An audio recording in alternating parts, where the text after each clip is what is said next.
Sejak pandemi corona melanda Indonesia, tampaknya kondisi ruang kelas maupun rumah dinas guru sekolah dasar negeri di sejumlah kecamatan di Kabupaten Deli Serdang tampaknya mulai ambruk.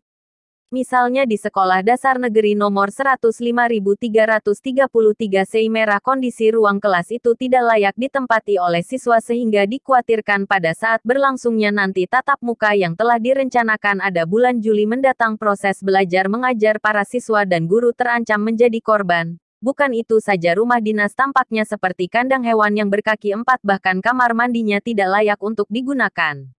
Tak jauh beda seperti Sekolah Dasar Negeri nomor 101.974 Seiputih yang beralamat di Dusun 1 Desa Galang Barat Kecamatan Galang Kabupaten Deli Serdang, Sumatera Utara sangat memprihatinkan. Bangunan semi permanen, separuh batu separuh papan, mengalami kerusakan cukup parah. Dinding papannya sudah keropos dan sebagian lagi berhilangan. Di dalam bangunan juga berserakan batu-batu dan barang diduga milik bekas penghuni rumah dinas, kata Suheri, sarjana hukum pengurus Lembaga Peduli Pendidikan Sumatera Utara kepada media ini kemarin. Praktek jual beli jabatan mencuat di lingkungan Dinas Pendidikan Kabupaten Deli Serdang. Disebutkan, untuk menjadi pelaksana tugas dan kepala sekolah dasar negeri definitif dipatok bayaran 10 juta rupiah hingga 15 juta rupiah. Kalau hal itu memang benar, maka dikhawatirkan dunia pendidikan di Deli Serdang tidak akan berjalan mulus. Bila dilihat masa pandemi corona para siswa tidak masuk kelas, maka perlu dipertanyakan dana BOS selama ini dikemanakan selama ini, ucap Romi Makmur Rakungkuti, Direktur Eksekutif Gerakan Indonesia Bersih (GRIB), saat ditemui awak media ini di Jakarta Minggu tanggal 20 Juni tahun 2021. Menurut saya, praktik jual beli jabatan itu sudah sering terjadi ya di mana-mana.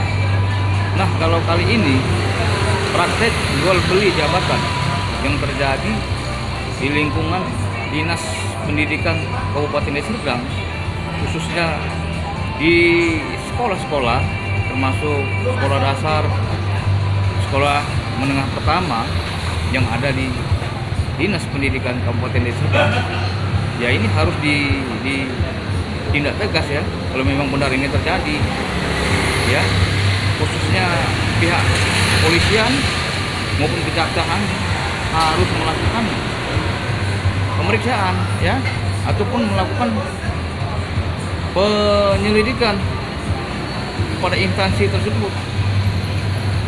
Dan khususnya kami dari DPP Gerakan Indonesia Bersih, apabila isu ini benar, kita akan melakukan investigasi dan advokasi ke lapangan ya, ke mana isu sekolah dasar tersebut yang saat ini tengah beredar. Kita akan turun ke lapangan, kita akan jajaki apakah memang benar ya praktek isu jual beli jabatan ini yang benar-benar terjadi. Nah, kalau memang ini benar terjadi, ini sangat memalukan ya, sangat mencederai dunia pendidikan yang ada di Kabupaten Serdang. Ya, kita harus fokuskan ini ya, yang namanya praktik jual beli jabatan untuk kepala-kepala sekolah. Ini sangat berbahaya sekali ya. Ya, ini perlu ditelusuri apakah oknum kepala dinas yang bersangkutan ini mengetahui ataupun mendapatkan setoran ya, oknum kepala dinas pendidikan yang ada di Kabupaten Serdang. Nah, ini kan anak buahnya ya, anak buahnya yang melakukan pungutan apabila benar ini terjadi. Nah, beliau kan tidak mungkin tidak tahu ya, karena apapun ceritanya permasalahan untuk jual beli jabatan itu pasti ada keterkaitan dengan yang namanya bos yang ada di Kabupaten Deli Serdang, khususnya bos ataupun pimpinan kepala dinas yang terkait. Nah, untuk itu kita minta kepada pihak kepolisian maupun kejaksaan untuk segera mengusut permasalahan ini ya. Jadi kita akan melakukan investigasi maupun advokasi nantinya ke sekolah yang bersangkutan. Mungkin ini yang bisa kami sampaikan kepada media maupun pers ya. Terima kasih. Sementara Samsuar Sinaga, Kabid Sekolah Dasar Dinas Pendidikan Kabupaten Deli Serdang, mengakui banyak ruang kelas yang rusak parah, namun kita sudah usulkan untuk memperbaikinya dan bagi sekolah yang rusak ringan dapat diperbaiki melalui dana BOS, jawabnya ketika dikonfirmasi melalui ponselnya. Medan. Sumatera Utara. Robi memberitakan.